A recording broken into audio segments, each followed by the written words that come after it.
دارال علوم دیوبند کا بڑا فیصلہ، طلباء کے لیے موبائل فون پر مکمل پابندی۔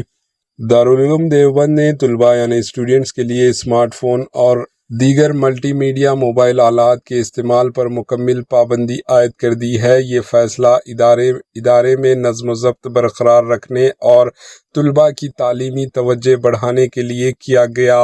انتظامیہ کے مطابق اب کوئی بھی اسٹوڈنٹ طالب علم چاہے نیا ہو یا پرانا اپنے پاس اسمارٹ فون بالکل نہیں رکھ سکے گا۔ اگر کسی اسٹوڈنٹ طالب علم کے پاس موبائل فون پایا گیا تو اس کے خلاف سخت کارروائی کی جائے گی، جس میں ادارے سے اخراج نکال دینا بھی شامل ہے۔ ادارے کے ذمہ داروں کا کہنا ہے کہ موبائل فون طلباء کی توجہ پڑھائی سے ہٹاتے ہیں اور ان کی تعلیمی معیار پر منفی اثر ڈالتے ہیں، اس لیے یہ قدم ناگزیر تھا۔ اس فیصلے پر ملے جلے رد عمل کا بھی اظہار کیا جا رہا ہے۔ Bureau report, AHN news.